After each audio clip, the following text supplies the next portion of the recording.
சென்னை ராஜீவ்காந்தி அரசு மருத்துவமனையில் காலில் ஏற்பட்ட காயத்திற்கு சிகிச்சை பெற்று வந்த நோயாளி உயிரிழந்திருப்பது பல்வேறு சந்தேகங்களை எழுப்பியிருக்கிறது. மருத்துவர்களின் அலட்சியத்தால் இந்த உயிரிழப்பு ஏற்பட்டதாக உறவினர்கள் குற்றம் சாட்டியிருப்பது பெரும் பரபரப்பை ஏற்படுத்தியிருக்கிறது.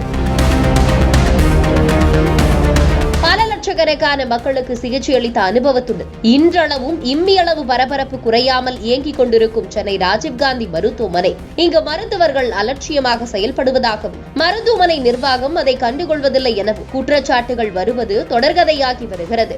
இந்த நிலையில் காலில் ஏற்பட்ட காயத்திற்கு சிகிச்சை பெற்று வந்த நோயாளி உயிரிழந்திருப்பது பல்வேறு சந்தேகங்களை எழுப்பியிருக்கிறது. காஞ்சிபுரத்தை சேர்ந்த 26 வயதான சத்யாவுக்கு இடது காலில் காயம் ஏற்பட்டது. இதையடுத்து சிகிச்சைக்காக சென்னை ராஜீவ்காந்தி அரசு மருத்துவமனையில் கடந்த 22ஆம் தேதியன்று அனுமதிக்கப்பட்டார். இந்த நிலையில் தற்போது அவர் சிகிச்சை பலனின்றி உயிரிழந்திருக்கிறார். அதற்கு மருத்துவர்களின் அலட்சியமே காரணம் என்று உறவினர் ஒருவர் தமது செல்போனில் வீடியோ ஒன்றை பதிவிட்டுள்ளார். அதில் மருத்துவர்கள் அலட்சியமாக செயல்பட்டதாகவும் இதனால் தமது உறவினரை இழந்துவிட்டதாகவும் அவர் வேதனையாக கூறியிருக்கிறார். Tower 1 block number madam, Tower 1 block. Next வந்து number 2 Tower block. இது கவர்மெண்ட் சுத்தமாக சரியில்லை.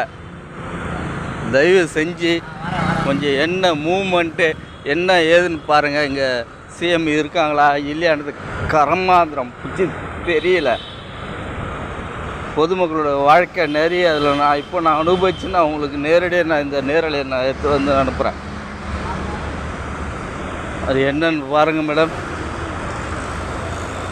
நான் உங்களுக்கு அந்த ஐடி ப்ரூஃப் நான் உங்களுக்கு அனுப்புகிறேன் மேடம். அவன் எந்த டாக்டராக இருந்தாலும் சரி அவன் மேலே வந்து கமிஷன் கம்பல்சரி எடுக்கணும். இப்போ நான் எமர்ஜென்சி வார்டுக்கிட்ட நான் போயின்னு இருக்கேன். அந்த எமர்ஜென்சி வார்டை நான் எடுத்து அனுப்புகிறேன். அதில் இருந்து எந்த ஒரு ரெஸ்பான்சிபிளும் 5வது ஃப்ளோர் அனுப்புகிறாங்க. டெய்லி 3 நாள் கம்பல்சரி 3 நாள் 5வது ஃப்ளோரு அனுப்புகிறாங்க. டவர் 2 அதில் எந்த ஒரு ரெஸ்பான்சிபிளும் கிடையாது. அங்கே போனால் உயிருக்கு ஆபத்து இருந்தால் எல்லாமே திரும்பி வராங்க. இங்கே என்ன கவர்மெண்ட்டு என்ன பண்ணுறாங்க ஏதுன்றது ஒன்றுமே புரியல. இது எமர்ஜென்சி டவர் 2 அது என்னன்னு பாருங்கள். கொஞ்சம் அது யூடியூப் கொஞ்சம் அனுப்புங்க.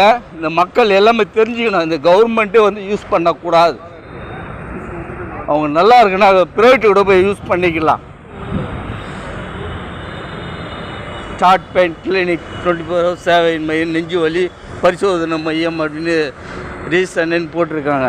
இதெல்லாம் நம்மளுக்கு இங்கிலீஷ் படி தான் செம்மகண்டி அதனுடைய இது கருத்து கணிப்பு நான் தெரியலை. கொஞ்சம் தயவு செஞ்சு என்னென்னு பாருங்கள் மேடம். நான் பாதிக்கப்பட்ட மாரி என்னுடைய மக்கள் வந்து பாதிக்கப்படக்கூடாது.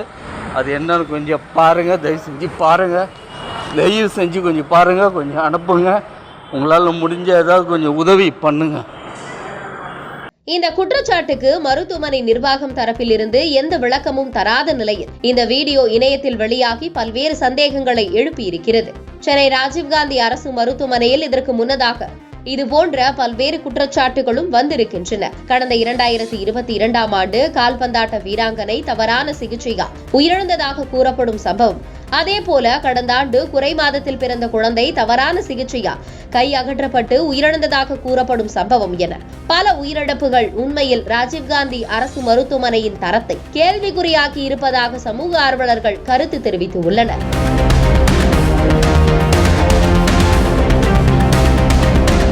இதே போன்ற குற்றச்சாட்டுகள் உண்மைதானா?